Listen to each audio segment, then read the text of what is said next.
Video आवडली तर नक्की लाईक करा, शेअर करा।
नमस्कार, मी विक्की। व्हिडिओ आवडली तर नक्की लाईक करा, शेअर करा।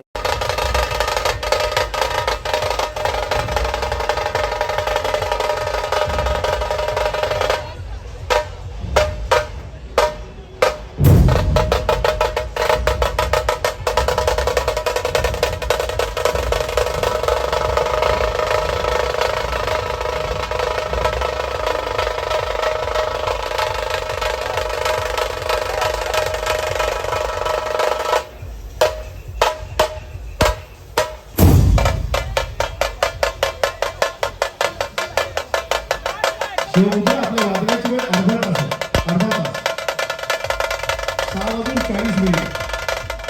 6:40 मिनिटांनी वादळ आपण थांबवून महिन्याला सहकार्य आयोजकांना सहकार्य करा।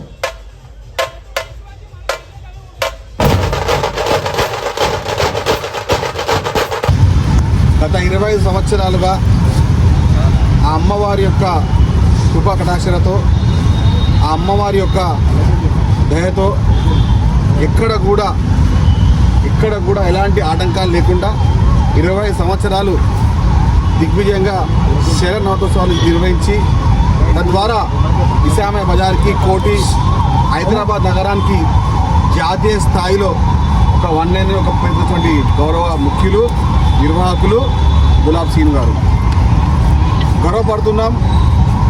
కోటి ప్రాంతంలో ఇసామయ్య బజార్లో ప్రపంచ స్థాయి 72 అడుగుల అమ్మవారి విగ్రహాన్ని పెట్టడం అంటే అది ఎప్పుడు తిరిగి రాలేని చరిత్ర। ఆ చరిత్రని తనకంటూ ప్రత్యేక స్థానంతో కైవసం చేసుకొని దిగ్విజయంగా 26 సంవత్సరానికి ముందుకు తీసుకెళ్ళినటువంటి గులాబ్ సింగ్ గారికి వారి యొక్క బృందానికి ఇప్పుడు ధన్యవాదాలు. చిన్నప్పుడు ఒక మాట ఏంటంటే అమ్మ దయ ఉంటే అన్నీ ఉన్నట్టే అని. ఆ అమ్మవారి దయ ఉంది కాబట్టే ఈ విధంగా ప్రపంచ స్థాయి దృష్టిని, తెలంగాణ దృష్టిని, హైదరాబాద్ యొక్క ప్రత్యేకతని, కోటి ఇసామా బజార్ విక్టరీ ప్లేగ్రౌండ్ యొక్క ప్రాంతంలో ప్రతిసారి కొన్ని వేల మంది భక్తజనులు హైదరాబాద్ వచ్చి వారి యొక్క అమ్మవారి యొక్క తీసుకునే ఆశయానికి కొందరు ముఖ్యులుగా భక్తజనులు ఉన్నారు కాబట్టి గులాబ్ సింగ్ గారికి, అదేవిధంగా వారి యొక్క నిర్వాహక సంస్థలందరికీ, బస్తీవాసులు అందరికీ కూడా ధన్యవాదాలు. నేడు ఈరోజు అమ్మవారి యొక్క పూజ కార్యక్రమం జరిగింది. మీకు ఇబ్బంది కాకుండా ఉండడం కాన్సెప్ట్ ఒక ఎత్తు అయితే, మరి అందరూ ప్రజలు భక్తి భావాలతో పూజిస్తుంటారు. గణేశుని కానీ, దుర్గామాత కానీ, ఇంకా వేరే హనుమాన్ జయంతి కానీ, ఇంకా అలాంటి విగ్రహాలు కూడా మట్టి గడ్డితో చేసి అవి పూజలు చేస్తే బాగుంటుందని మన కాన్సెప్ట్. ఎందుకంటే మట్టి గడ్డితో ఇంత పెద్ద విగ్రహం చేస్తే ఇంత డ్యామేజ్ అవుతుందని చాలామంది భయపడతారు. దానికి ఆదర్శంగా మేము గత 16 సంవత్సరం నుంచి 55 అడుగుల నుంచి ఇప్పుడు 72 అడుగుల వరకు తయారు చేయడం జరిగింది. సో మనకి ఇంకోటి ముఖ్య విషయం ఏంటంటే, మనకు ఇక్కడ రాత్రిపూట పార్కింగ్ ఇబ్బంది చాలా అవుతుంది. కాబట్టి భక్తులందరూ ప్రత్యేకంగా గ్రహించి రాత్రి పొద్దున 6 గంటల నుంచి సాయంత్రం నైటు 12 గంటల లోపు వచ్చి అమ్మవారిని దర్శించుకుంటే చాలా బాగుంటుందని చెప్పేసి నేను కోరుకుంటున్నాను. ఎందుకంటే మన పోలీస్ డిపార్ట్మెంట్ వాళ్ళకు, మరి ట్రాఫిక్ వాళ్ళకు, మన బస్సు వాళ్ళకు కూడా కొద్దిగా ఇబ్బంది కాకుండా, మరి ఇంకోటి మా రెవెన్యూ డిపార్ట్మెంట్ గారు కూడా మా సాయన్నకు ఒక చిన్న విజ్ఞప్తి.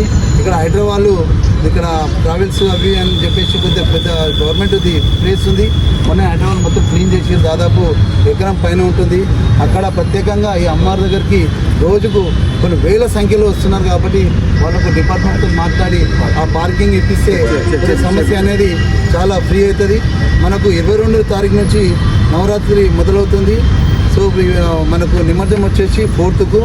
సో ఆ రోజు చిన్న విగ్రహం అమ్మవారిని మన ఇస్లాండ్ గారి రూట్లోనే భారీ ఎత్తున ఊరేగింపు తీసుకొని వచ్చి ఇక్కడ నైటు ప్రత్యేక పూజలతో మన తిరుపతి నుంచి కానీ, మన విజయవాడ కనకదుర్గ టెంపుల్ కానీ, శ్రీశైలం టెంపుల్ కానీ, అక్కడ నుంచి పూజారులు వచ్చి ప్రత్యేక పూజలు చేసి అమ్మవారికి ఆరతిలు ఇచ్చి ఇక్కడ నిమజ్జనం చేయడం జరుగుతుంది. ఆ నిమజ్జనం చూడడానికి కొన్ని వేల సంఖ్యలోనే వచ్చి చేస్తున్నారు. పోలీస్ డిపార్ట్మెంట్ వారు కూడా ప్రత్యేకంగా వాళ్ళు కూడా ఈ మీడియా ద్వారా కొద్దిగా మాకు సెక్యూరిటీ కానీ కొద్దిగా బందోబస్తు ఏర్పాటు చేయాలని చెప్పేసి నేను కోరుతున్నాను. ఇంకోటి ఏంటంటే ఈ యొక్క అమ్మవారికి మన రాష్ట్రం నుంచే కాదు, ప్రతి ఒక్క రాష్ట్రం